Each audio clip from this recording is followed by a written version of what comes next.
Mary had a little man. The fault. We believe that all men are created equal. To the magnificent mosaic that is America. From radio beacon to radio beacon. I have a dream today. Change has come to America. Believe me. Help is on the way. Knock, knock. Who's there? It's a figment of your imagination. Randi Rhodes Show. Turn up your mind. And you know, Tom Homan, you got a very, very powerful weapon that the Democrats, when they're in power, use against Republican administrations, state and local, all the time. Federal funding. Huh. If you have a governor who says, I'm not going to cooperate, and I'm going to block you, well then, federal funds should be slashed to that state, and I mean hugely so the people of that state understand that the governor is the responsible party, that the mayor's the responsible party. They can beat their chest to being sanctuary cities all they want. They're part of the United States, whether they like it or not. This is a federal issue. Even the governor of Texas, he's the one trying to enforce federal law against the Biden administration. That won't. But these states, much like the Confederacy, they want to go on their own. They want to do their own thing. To me, you've got a powerful weapon, among others, which is, okay, no federal funds. Boom. Last thoughts. And that's going to happen. I guarantee you President Trump will do that. Oh, my God. So much for states' rights from the conservatives now. I mean, there's no such thing as states' rights anymore. Now you have to actually shake down and extort the blue state governors with federal funding or else.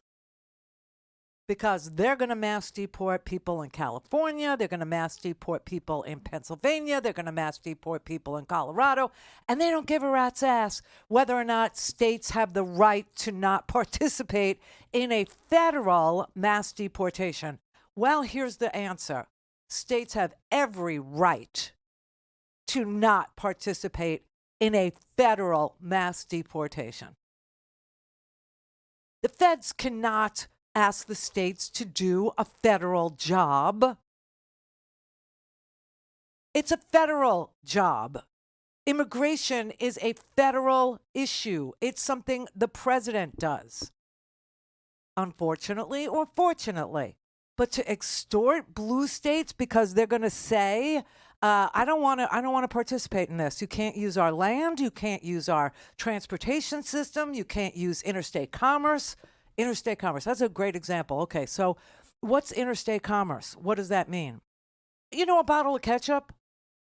Interstate commerce. Why? Tomatoes are grown over here. Bottles are made over there. Sugar over here in Florida. And when they put it all together, everything has to go over a state line to get interstate commerce. And now they want to do it with people. Listen, I got news for you. The states have every right to not participate in a federal operation.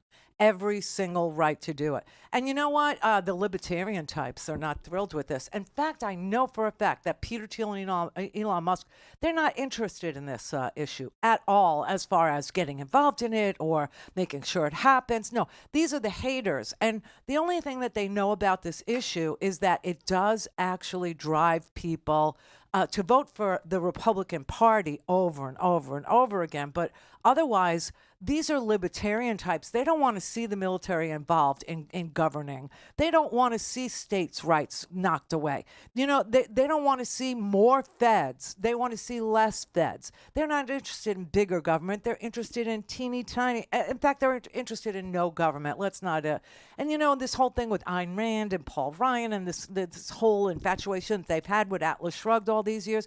You know, that book, I have to tell you, if you're over 15 and you still love that book, there's something freaking wrong with you. There just is. That is just, that is the sickest, most twisted version of America there could ever be. America with no government, what would it look like? Somalia! And that's where we're headed. And that's why the Democratic governors have every right to resist, to say no, not allow federal troops to cross into their borders. Okay, so for instance, if the governor of Colorado isn't going to, let his National Guard be federalized, right? He's objecting to that. That has to go to court. And like I said, the answer, we don't want the answer right away, and they don't give you an answer right away. What they do is they stay the case, or they block the implementation of the policy pending a decision like 80 years from now. That's good. That's what you want to see happen, okay? And governors have every right to do that. They have every right to, resist. They have every right to say, we're not federalizing our Colorado National Guard, no. And so if you bring Arizona's National Guard into Colorado, you're violating our state's rights. We don't want them here, and we won't let them come in. You're going to have all these border disputes between the states. They are creating so much chaos. And why? Like I said, the bros don't really care about this issue. All they know about this issue is that this issue energizes people to go and vote for them and their sick libertarian agenda of no government. And what does that mean? Well, that means no check for the people in Scioto County. No check, no disability check, no Social Security check, no Medicare check, no Medicaid check, no child tax credit, nothing. Nothing comes your way. Nothing at all comes your way. That's the kind of government they're for.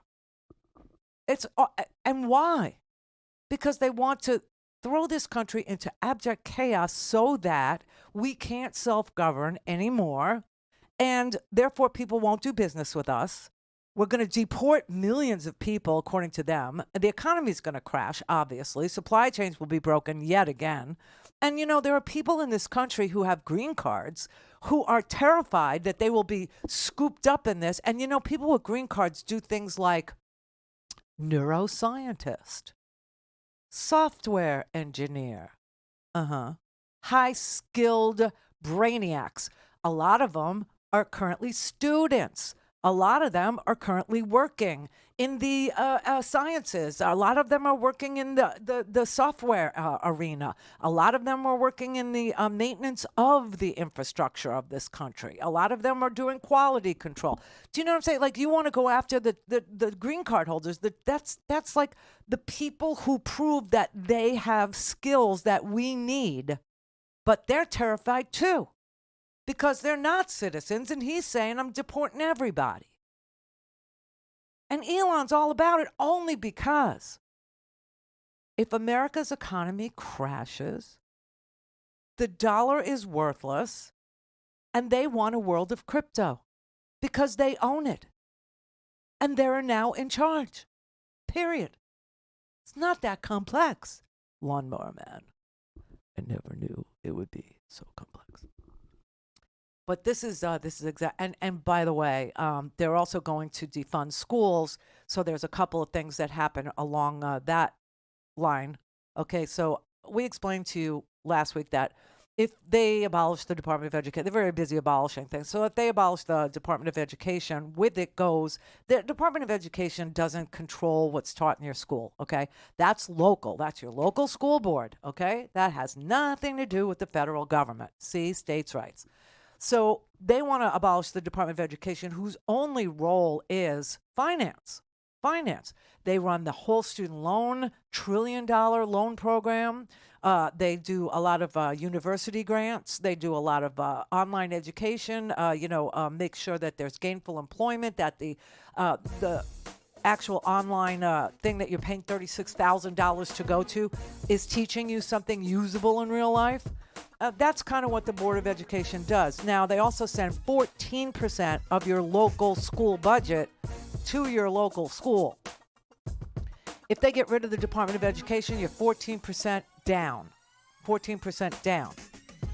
Now, in places like Texas and Oklahoma, they want to take from the public school coffers money for vouchers to send kids to private school or to send kids to religious school. So schools are about to take it really, really hard. And so here come the religious freaks.